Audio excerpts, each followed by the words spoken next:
അങ്ങനെ ടേബിളിൽ പൊടി പിടിച്ച് കിടന്ന ഫയൽ 1937 ഇറ്റാലിയൻ എഞ്ചിനീയർ വന്ന് പുനരന്വേഷണം നടത്തി.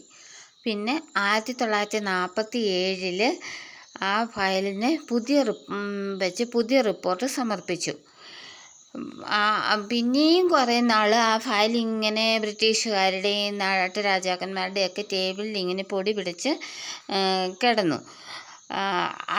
ഇതിനൊരു മാറ്റം വന്നതെന്ന് പറഞ്ഞാലുണ്ടല്ലോ, 1956 കേന്ദ്ര ജലവിഭവ കമ്മീഷൻ വന്നു. അപ്പോൾ 1961 പ്രോജക്റ്റ് റിപ്പോർട്ട് തയ്യാറാക്കി ഇവരുടെ നേതൃത്വത്തിൽ. അങ്ങനെ 1966 പ്ലാനിംഗ് കമ്മീഷൻ ഈ പ്രോജക്റ്റ് ചെയ്യുന്നതിനുള്ള അനുമതി നൽകി. പിന്നെ കാനഡിയൻ സർക്കാരിൻ്റെ സഹായത്തോടു കൂടി 1969 നമ്മുടെ ഇടുക്കി ഡാമിൻ്റെ പണി ആരംഭിച്ചു.